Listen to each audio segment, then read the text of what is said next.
बांग्लादेश में तलबा तहरीक की एक और कामयाबी, सदर ने पार्लियामेंट तहलील कर दी। तलबा तहरीक ने आज 3 बजे तक पार्लियामेंट तहलील करने की डेडलाइन दी थी। सदर को इंतबाह भी किया गया था कि अगर पार्लियामेंट तहलील ना की गई तो सख्त इकदाम करेंगे। तलबा तहरीक का नोबेल इनाम याफ्ता डॉक्टर मोहम्मद यूनुस की सरबराही में अबूरी हुकूमत कायम करने का मुतालबा। बांग्लादेश में आज भी फसादात, मुजाहिरीन का चीफ जस्टिस के घर पर धावा, सामान लूट लिया। शेरपुर में मुश्तइल अफराद का जेल पर हमला, 500 कैदी फरार करार दिए। गुज़श्ता रोज फसादात में 135 अफराद हलाक, सैकड़ों जख्मी हुए। तलबा के एहतजाज पर हसीना वाजिद गुज़श्ता रोज इक़्तिदार छोड़कर फौजी हेलीकॉप्टर में भारत फरार हो गई थी, जिसके बाद आर्मी चीफ ने अबूरी हुकूमत कायम करने का ऐलान किया। गुज़श्ता रोज के सदारती अहकामात पर अपोजिशन लीडर खालिदा ज़िया को आज जेल से रिहा कर दिया गया। बांग्लादेश के माहिर इक़्तिसादियात प्रोफेसर यूनुस ने अबूरी हुकूमत के एडवाइज़र बनने की पेशकश कबूल कर ली। प्रोफेसर यूनुस पेरिस से जल्द बांग्लादेश वापस आएंगे। उनका कहना है कि आवाम आज़ादी का लुत्फ़ उठाएं, यकीनी बनाएं कि इस बार गलती ना हो। मुस्ताफ़ी होकर भारत जाने वाली शेख हसीना वाजिद को भारत में महफूज खुफिया मकाम पर रिहाइश दे दी गई। बरतानिया में सियासी पनाह मिलने तक शेख हसीना के भारत में क़याम का इम्कान। भारतीय मीडिया ने दावा किया है कि अमरीका ने शेख हसीना वाजिद का वीज़ा मनसूख कर दिया है। बांग्लादेश की सूरत हाल पर भारत में ऑल पार्टीज इजलास। भारतीय वज़ीर ख़ारजा ने बताया कि शेख हसीना का भारत आना बाहमी वज़ादारी का इक़दाम है। अपोजिशन रहनुमा राहुल गांधी के बांग्लादेशी बहरान में गैर मुल्की हाथ के इम्कान के सवाल पर जयशंकर का कहना था कि किसी भी चीज़ के बारे में कुछ कहना अभी क़ब्ल अज़ वक्त है। अमरीकी महकमा खारजा के तर्जुमान ने कहा कि अमरीका बांग्लादेश के अवाम के साथ खड़ा है। उधर न्यूयॉर्क में भी बांग्लादेशी काउंसलेट पर मुजाहिरीन ने हमला किया, शेख मुजीबुर रहमान का पोर्ट्रेट उतार दिया। कौमी असम्बली ने इलेक्शन एक्ट तरमीमी बिल 2024 कसरत राय से मंजूर कर लिया। PTI की तरामीम मुस्तरद, अपोजिशन का ऐवान में एहतजाज, शोर शराबा, बिल की कॉपियां भी फाड़ दी। इलेक्शन एक्ट तरमीम का बिल पेश करने वाले लीगी रुकन बिलाल अजहर कियानी ने कहा, मुकर्ररा वक्त पर पार्टी सर्टिफिकेट जमा न कराने वाला आज़ाद तस्वुर होगा। मुकर्ररा वक्त तक लिस्ट जमा न कराने वाली जमात मखसूस नशिस्तों की मुस्तहिक नहीं होगी।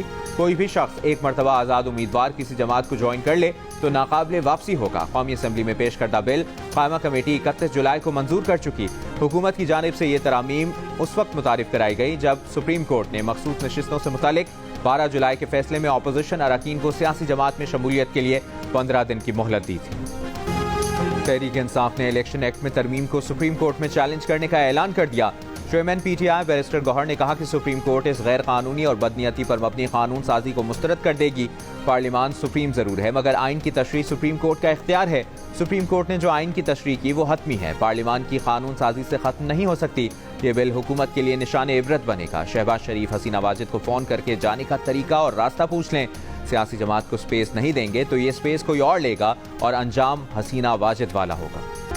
मुस्लिम लीग नून और पीपल्स पार्टी का इलेक्शन एक्ट तरमीमी बिल का दिफा। वफाकी वज़ीर कानून आज़म नज़ीर तार ने कहा कि हुकूमत ने किसी जुर्म में तरमीम नहीं की, इसलिए कानून साजी मौसर बेमाजी भी होती है। कानून साजी से इलेक्शन एक्ट की शिकों को मजीद वाज़ेह किया गया है। अपोजिशन के अरकान बयान हल्फी दे चुके हैं कि उनका ताल्लुक PTI से नहीं, सुन्नी इत्तेहाद काउंसिल से है। पीपल्स पार्टी की शाजिया मरी ने कहा कि इलेक्शन एक्ट तरमीमी बिल अदालत के खिलाफ नहीं बल्कि लोटाक्रेसी के खात्मे के लिए है। इस कानून में पार्टी से वफादारी को यकीनी बनाया गया है और अपोजिशन की पार्टी शुरू होने से पहले ही खत्म करने का बंदोबस्त कर दिया गया है। नून लीग के सेनेटर इरफान सिद्दीकी ने कहा है कि हुकूमत की अदलिया से कोई महाज आराई नहीं है। 8 जजेस का फैसला आइन और कानून से मुतसादिम है। जियो न्यूज़ से गुफ्तगू में इरफान सिद्दीकी ने कहा, सुप्रीम कोर्ट का फैसला आइन और कानून के मुताबिक होता तो इस तरमीम की ज़रूरत न पड़ती। पीपल्स पार्टी के सेनेटर सलीम मांडवीवाला ने कहा कि उनकी राय में सुप्रीम कोर्ट के फैसले को इलेक्शन एक्ट तरमीमी बिल से नहीं बदला जा सकता। PTI के भूख हड़ताली कैंप में PTI पार्लियामेंटेरियन से मुलाकात के दौरान गुफ्तगू।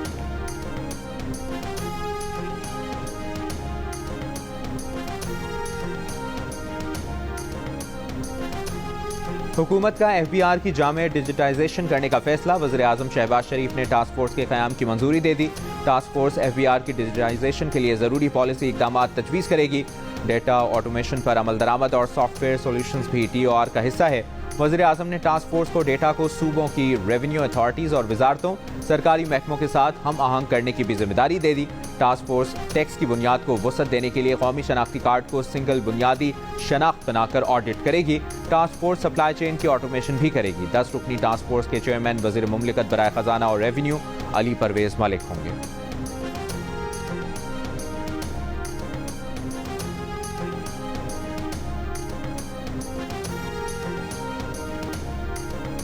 वज़ीर आला पंजाब मरियम नवाज ने कहा है कि पंजाब को भी दुनिया की तरह इलेक्ट्रिक ट्रांसपोर्ट पर मुंतकिल करना चाहते हैं। सूबे भर में ई बाइक्स की चार्जिंग के लिए सोलराइज्ड चार्जिंग स्टेशन बनाएंगे। तलबा के लिए ई बाइक की बैटरी की इंश्योरेंस और वारंटी भी दी जाएगी। यतीम तलबा के लिए ई बाइक स्कीम में वालिदैन की गारंटी की शर्त खत्म कर दी। तलबा को बाइक्स की फराहमी से मुतालिक इजलास में मरियम नवाज ने तलबा के लिए इलेक्ट्रॉनिक बाइक किस्त कम से कम मुकर्रर करने की हिदायत की।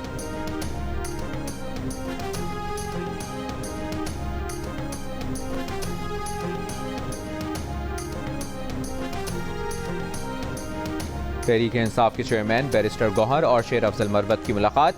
बैरिस्टर गौहर अली की शेर अफजल मरवत को बानी पीटीआई से मुलाकात करने की दावत। कहा पार्टी से उनकी बुनियादी रुकनियत का नोटिफिकेशन गलत फहमी का नतीजा था। शेर अफजल मरवत पार्टी के साथ हैं और रहेंगे। यहाँ तो आईनी तरामीम बदल जाती हैं, ये तो फिर एक नोटिफिकेशन है। शेर अफजल मरवत ने कहा कि उन्हें बैरिस्टर गौहर और बानी पीटीआई पर पूरा भरोसा है।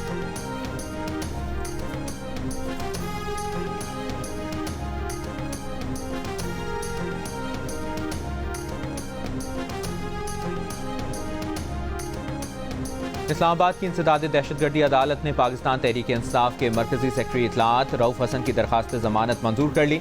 जमानत मंजूरी के तहरीरी हुक्म में कहा गया है कि रऊफ हसन मुकदमे में नामजद नहीं, ना ही कोई असलहा या बारूदी मवाद उनसे बरामद हुआ। मुलजिम अहमद वकास के बयान पर मुकदमे में शामिल किया गया। रऊफ हसन 75 साल के बुजुर्ग हैं और सख्त बीमारियों का शिकार हैं। रऊफ हसन तालीम याफ्ता शख्स हैं। गुज़श्ता जराइम का कोई रिकॉर्ड नहीं। जमानत बाद गिरफ्तारी 2 लाख रुपए के मुशल्कों के एवज मंजूर की जाती है।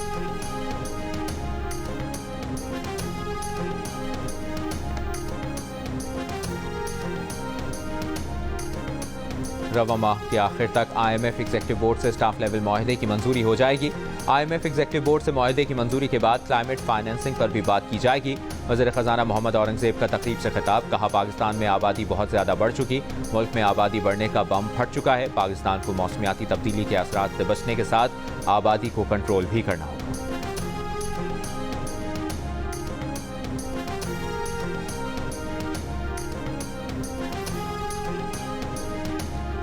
खैबर पख्तूनख्वा में ड्राइविंग लाइसेंस की जाली तस्दीक के स्कैंडल की तहकीकात FIA से कराने का फैसला। चीफ सेक्रेटरी खैबर पख्तूनख्वा ने FIA और सूबाई कम्युनिटी से तहकीकात कराने की मंजूरी दे दी। वजारत खारजा ने खैबर पख्तूनख्वा हुकूमत को मामले की छानबीन की हिदायत की थी।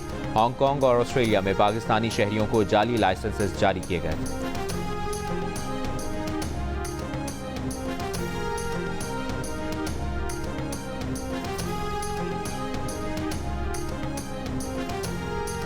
गुड्डू और सखर बैराजेस के मकाम पर पानी की सतह में इजाफा होने लगा। गुड्डू बैराज के मकाम पर निचले दर्जे का सैलाब है।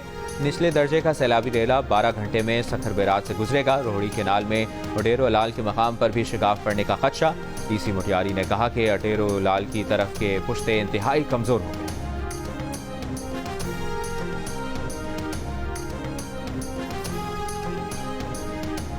और पेरिस ओलंपिक्स में पाकिस्तान की वाहिद उम्मीद अरशद अदीम ने पहला मरहला सर कर लिया।